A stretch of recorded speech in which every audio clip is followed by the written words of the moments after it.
A gente vive correndo atrás de sucesso, não é? Mas o que essa palavra significa de verdade? E se existissem duas versões completamente diferentes de sucesso? Uma que o mundo inteiro aplaude, cheia de troféus e reconhecimento.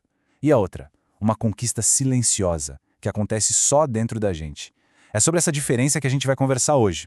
Vamos direto ao ponto para a gente entender. De um lado, a gente tem o sucesso interno, que é basicamente uma vitória sobre nós mesmos. Do outro, o sucesso externo, aquele que a sociedade reconhece, o triunfo nos negócios, na carreira, e é justamente a briga entre essas duas ideias que a gente vai desvendar agora.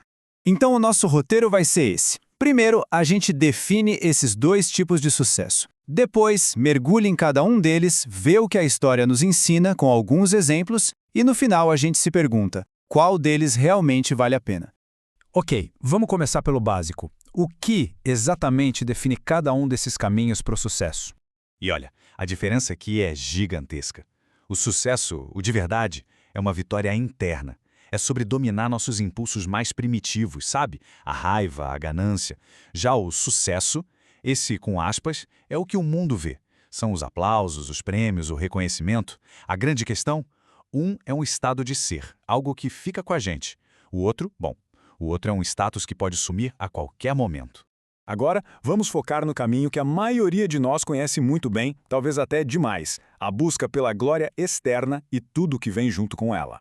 Pensa no sucesso externo como um grande show. Ele precisa de público, precisa de barulho, ele é feito para chamar atenção, para atrair os holofotes da fama, os likes, o reconhecimento de todo mundo. Ele depende dessa validação externa para existir. Mas claro, todo show tem um preço. E o preço social desse aqui é alto. O triunfo público atrai inveja que nem imã. Cada conquista vira motivo para fofoca, para competição. E isso, claro, pode acabar gerando conflito, sabe?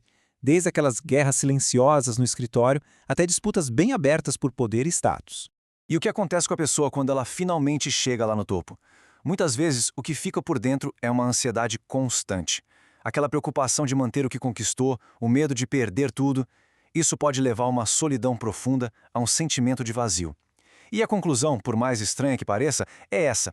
Uma pessoa de sucesso não é necessariamente uma pessoa feliz.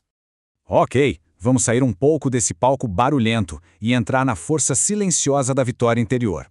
E aqui, a realidade é outra, completamente diferente. Ao contrário da glória externa, essa vitória aqui não tem cerimônia, não tem tapete vermelho, ninguém vai postar uma foto com um troféu por isso. É algo que se vive, não que se mostra. É uma transformação real que acontece de dentro para fora.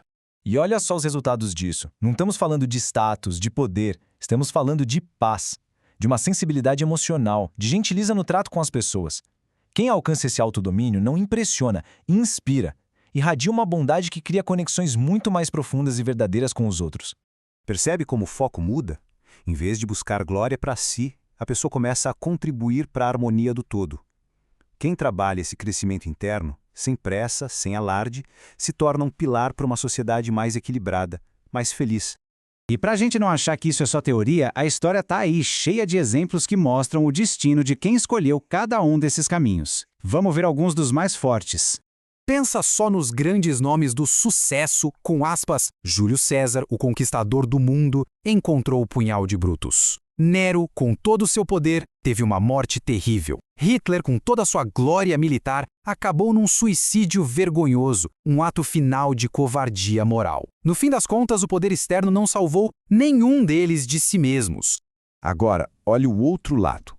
Em contraste total, aqueles que buscaram a vitória interior enfrentaram o sofrimento com uma força incomparável.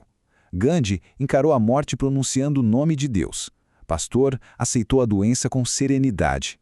E tantos outros mártires e santos suportaram crueldades com uma coragem que não vinha do poder, mas vinha de dentro, da fé. Depois de ver tudo isso, a gente chega na pergunta final. A que realmente importa. A pergunta é bem direta. Qual desses dois sucessos tem mais valor? Qual deles merece de verdade toda a nossa energia, toda a nossa dedicação?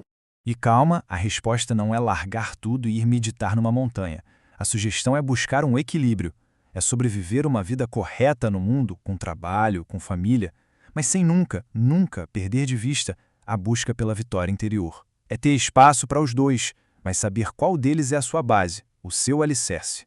E para fechar, talvez o exemplo mais poderoso de todos resuma essa ideia perfeitamente. Naquele momento histórico, quem pareceu vencedor? Pilatos, com seu poder de condenar, mas o tempo mostrou que a aparente derrota de Jesus foi, na verdade, a maior vitória de todas. Ele foi o verdadeiro conquistador do sucesso real, aquele que dura. Então, para terminar, fica essa reflexão. Quem é que tem o poder de verdade? A pessoa sentada no trono, cercada por aplausos que um dia vão acabar? Ou a pessoa que está em paz, que é dona da própria alma? A resposta? Bom, essa fica com cada um de nós.